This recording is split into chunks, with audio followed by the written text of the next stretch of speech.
آپ دونوں کی اجازت سے سب سے پہلے ڈار صاحب آپ سے اس لیے سوال بنتا ہے کیونکہ نئی سوچ کی بات کی تھی خان صاحب نے، اور ابھی تھوڑی دیر پہلے نوٹیفیکیشن بھی نکلا ہے، آپ نے فواد چودھری صاحب کی ٹویٹ بھی دیکھ لی ہوگی.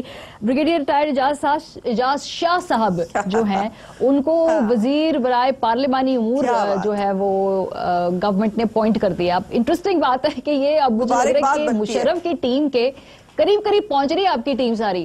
تو مطلب پھر وہ جو الزام لگا جاتا ہے کہ مشرف کی پرانی ٹیم کے علاوہ کوئی آپ کے پاس لوگ نہیں ہے، وہ بات تھوڑی جو ہے اب لگتا ہے سچ ہونا شروع ہو گئی ہے. تو پہلے یہ بتا دیجئے پرانے لوگوں سے نئی سوچ یہ کیسے ہوگا؟ دیکھیں ماریا، نئے پاکستان میں اگر پرانے کچھ تجربہ کار لوگ بھی آ جاتے ہیں تو اس میں حرجی کیا ہے؟ اور میں سمجھتا ہوں پرویز مشرف صاحب کی ٹیم میں اچھے لوگ بھی تھے، کچھ ساری بری ٹیم نہیں تھی ان کے ساتھ. تو اگر چند اچھے لوگ آ کے پاکستان میں نئے پاکستان کے سفر میں عمران خان صاحب کا ساتھ دیتے ہیں، محنت کرتے ہیں اس ملک کو آگے لے جانے میں.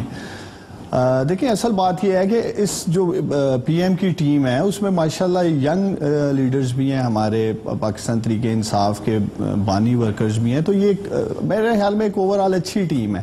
اس میں اگر آپ اس اینگل سے کرٹیسائز کرنا چاہیں جی کہ مشرف صاحب کے لوگ نہیں لگانے چاہیے، تو میں کم از کم یہ میرا پوائنٹ آف ویو ہے کہ کوئی شخص آیا اس کا تعلق کسی بھی پارٹی سے رہا ہو، پیپلز پارٹی سے رہا ہو، پی ایم ایل این سے رہا ہو یا پی ٹی آئی سے رہا ہو، پہلے تو آسان کام نہیں ہوتا اپنی وفاداریاں تبدیل کرنا. ضرور کہیں نہ کہیں ذاتی طور پہ اپنی لیڈرشپ کے ساتھ ریزرویشنز ہوتی ہیں، کسی نہ کسی کو اپنے کہہ لیں کہ ایک عزت نفس کے معاملات ہوتے ہیں تو وہ پارٹی چھوڑ جاتے ہیں. یہ ضروری نہیں، کچھ لوگ کرپشن کی بیس پہ چھوڑ جاتے ہیں کہ جی ہمارا نظریہ اب میچ نہیں کر رہا جس کے لیے ہم پالیٹکس کر رہے ہیں. تو there are so many reasons. تو اس لیے آپ یہ نہیں کہہ سکتے کہ اگر کوئی کسی پارٹی سے آیا ہے، کسی کو چھوڑ کے آیا ہے تو شاید وہ کوئی ڈاکو ہی ہے، چور ہی ہے یا وہ لٹیرا ہے. تو اگر کچھ لوگ کو ذمہ داریاں مل رہی ہیں یا کچھ لوگ پاکستان تحریک انصاف کا حصہ بنے ہیں، اگر وہ ماضی میں پی ایم ایل این میں سیاست کر رہے تھے یا پیپلز پارٹی میں سیاست کر رہے تھے، تو میں سمجھتا ہوں جب وہ اس جماعت میں سیاست کر رہے تھے تو ان کے لیے بھی یہ ایک ایسٹ ہی تھے، اثاثہ ہی تھے یہ لوگ. وہ الگ بات ہے جب وہ پاکستان تحریک انصاف میں آ جاتے ہیں تو کچھ لوگ انہیں فصلی بٹیرا کہتے ہیں، کچھ وہ ایک لوٹا سلوگن ہے وہ بولنا شروع کر دیتے ہیں. نہیں ایک اور ٹرم بھی استعمال کرتی ہے، وہ کہتے ہیں ڈرائی کلین ہو کر آ گئے. یہ ٹرم بھی استعمال کرتے ہیں لوگ. یہ ایک نئی ٹرم آئی ہے، ایک ڈرائی تجربہ.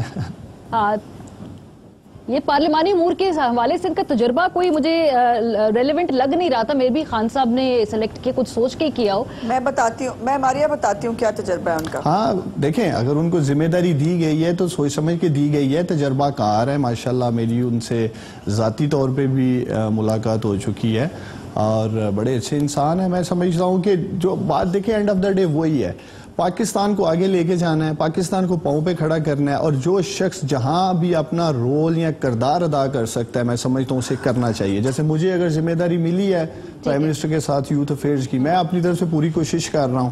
اور میں نے آپ کے پروگرام میں پہلے بھی کہا تھا بالکل 1 روپے کا بھی میری ذات کا جو بوجھ ہے وہ حکومتی خزانے پہ نہیں ہے. البتہ مجھے آپ کو بتانا پڑ رہا ہے کہ کل ہی مجھے جو ہے ماریا 18,000 روپے کا بل ملا ہے پی ایم آفس میں، جو میں ذاتی طور پہ پے کر رہا ہوں، چائے کا، بسکٹ کا، پانی کا. تو اس حد تک ہم لوگ بات ہے، اچھی بات ہے. پرائم منسٹر کی ماشاءاللہ اسٹائلٹی ڈرائیور کے ساتھ کھڑے ہیں. لوگ جب سیاست میں آتے ہیں، جب آپ صاحب حیثیت لوگ سیاست میں آتے ہیں تو ٹھیک ہے، یہ اچھی بات ہے، خرچے آپ سب لوگ اپنے اٹھا رہے ہیں.